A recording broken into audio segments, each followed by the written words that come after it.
Liposomal gene delivery system. As we already know that therapy is a therapeutic modality that relies on successfully delivery of nucleic acid agent to deliver the genetic material into the cell to alter their function. The genetic material can either be DNA or RNA, and the altered function can be increase or decrease in the production of protein. Now the question arises, what is the most significant factor or rate limiting steps which control the DNA transfer process? For this, it is very important to understand the overall cell uptake process. It includes the packaging of DNA, the addition of packaged DNA into the cell surface, the internalization of DNA, escape of DNA from endosome if endocytosis is involved, and last is DNA expression in the cell nucleus. The main barrier to gene therapy is achieving delivery of genetic material in sufficient quantities to the correct target site of action and for the desired time to achieve the desired level of therapeutic effect. Genetic material work at the cellular level and they face different barriers depending upon the route and method of application, which can be categorized as pre-systemic, systemic and cellular or subcellular barriers. The pre-systemic barrier include parameters such as pharmacokinetics, bioavailability and targeting, depending upon the various routes of administration. The systemic delivery, nucleus mediated degradation is considered as the most important barrier for the nucleic acid drugs. But this obstacle can be prevented by complex forming of such agent with suitable component of carriers. To act at the cellular level, the genetic material, which may be DNA or RNA, must cross the cell membrane. But due to their inherent high molecular weight and polarity, this cannot cross the cell membrane by passive diffusion. Therefore, the main pathway remains to be endocytosis, where the genetic material should be able to escape the lysosomal degradation. We already covered about the vectors which are used in gene delivery as a viral and non-viral. Viruses are efficient in transducing the cell, but their toxicity is still a big issue. So the non-viral gene delivery system could be the substitute to the viral vector. Non-viral vectors include the physical and chemical type. Physical includes injections, ballistic gene gun, sonoporosis, photoporations, electroporation, magnetofaction, hydroporation, and so many. Non-viral gene transfection using chemical method include the lipid based and the polymer based system. Liposomes are spherical vesicles which are made up of synthetic lipid bilayer which imitate the structure of biological membrane. DNA to be transferred is encapsulated into the liposome and transferred to the target tissue. The lipid coating helps the DNA to survive in vivo and enter into the cell by the process called as the endocytosis. This complex called as the lipoplex fuse with the cell membrane of the target cell and then release the content into the cell. There are various categories of liposomes on the basis of charge. First is the cationic liposome. Cationic liposome where the positive charge on the liposome is stabilized by binding of negatively charged DNA, and it is most commonly used non-viral gene delivery vector.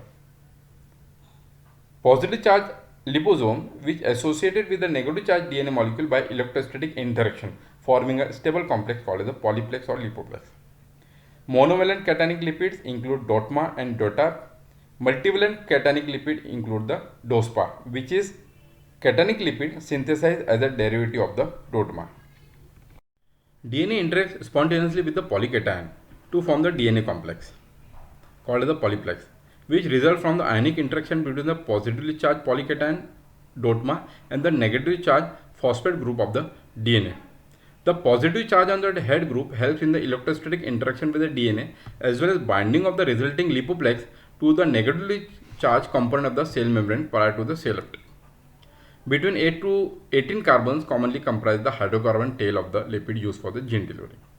The disadvantage associated with the cationic liposome is that they are inactivated in the presence of serum, they are unstable upon storage and exhibit some cytotoxicity both in vitro as well as in vivo. Due to reduced toxicity and interference from the serum protein, pH-sensitive liposomes are considered as a potential gene delivery vehicle than that of the cationic liposomes. Anionic lipoplex are composed of anionic lipids, cations and plasmid DNA. Some of the DNA molecules get entrapped within the aqueous interior of these liposomes. They are also termed as a pH sensitive due to the destabilization at low pH. In general, gene delivery by anionic lipid is not very efficient.